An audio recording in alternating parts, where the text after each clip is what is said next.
लोग कहते हैं कि हिंदुस्तान से मुसलमानों को मिटा देंगे। कौन कहते हैं? ये लोग सत्ता में हैं। बताओ, क्या किसी मुस्लिम बस्ती में कभी आपने ये देखा कि मुसलमानों में तनिक भी घबराहट है? कभी देखा? कहते हैं कि सड़क पे नमाज नहीं है, भी मैं आ रहा आपको नमाज पढ़ के आया। हैसियत में है क्या?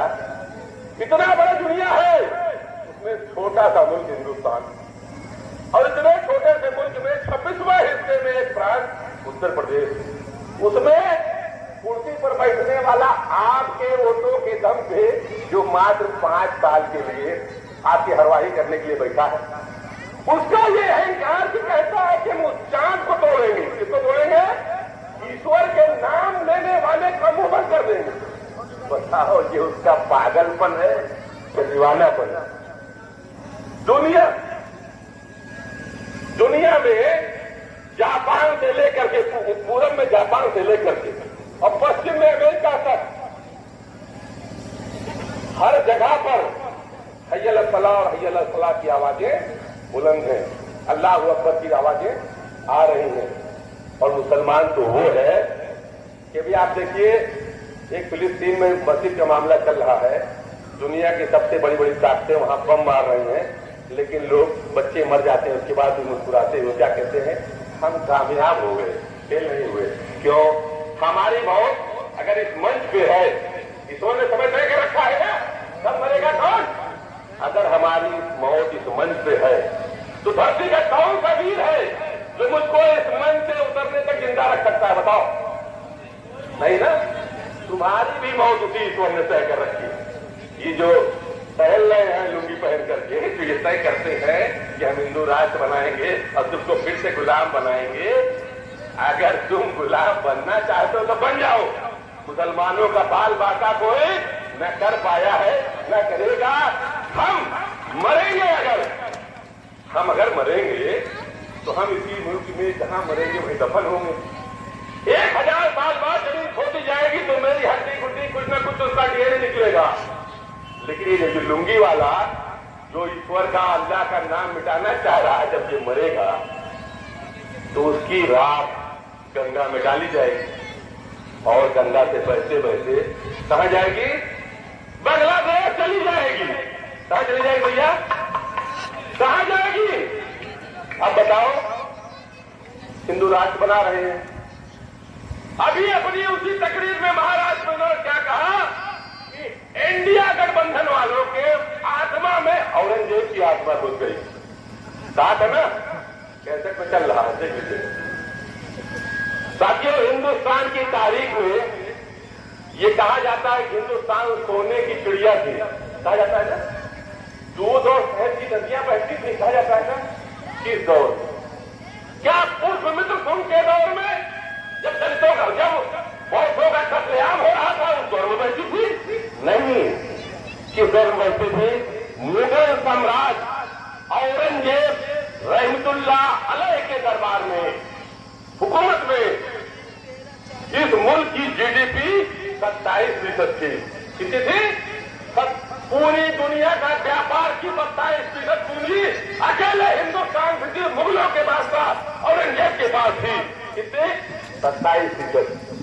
और उसी लालच में पूंजी के ब्रिटेन के लोग, फ्रांस के लोग, तमाम दोस्तों को लोग हिंदुस्तान व्यापार करने आते थे। हिंदुस्तान क्या करने आते थे? हिंदुस्तान क्या करने आते थे?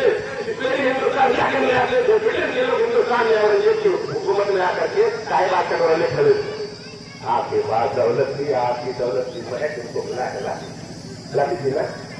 10 साल से हिंदुस्तान की सत्ता के संचालन पर कौन बैठा है? हिंदू हृदय सम्राट बैठा है। नाम क्या है? नरेंद्र मोदी। और आज हिंदुस्तान की जीडीपी 3% है। कितनी भैया? 3%। पूरी दुनिया में जितनी दौलत है, आपकी हिस्सेदारी मात्र 3% की है। आप यहाँ IIM में पढ़ के आला तालीम याफ्ता बच्चे कहाँ जाते हैं? अमेरिका चले जाते हैं, ब्रिटेन चले जाते हैं। कहाँ चले जाते हैं? जिसे 2 पास गाँव में धंधा बम्बई चला जाती है, वैसे जो आला ज्यादा काबिल होते पढ़े लिखे हैं हिंदुस्तान में के नौकरी जाए अमेरिका। मैं दावा से कहता हूं ये हिंदू 50 साल तक मेरे बच्चे की पूरी महिला है 3% से 27% नहीं कर पाएगा। कौन सा राम राज लाना चाहते राम राज है। और अगर जो भी कुछ है वो इनकी काबिलियत से नहीं, सत्ता में बैठे हिंदू लोगों की काबिलियत से नहीं है, आपके नाकारापन से है। सिर्फ और सिर्फ उसके लिए जिम्मेदार आप हो और हमारा समाज। सत्ता बदलना चाहो बदल सकते हो, नहीं बदलना चाहो तो तुम्हारी मर्जी। ये बात इन्हीं बातों के साथ अपनी बात करता हूं।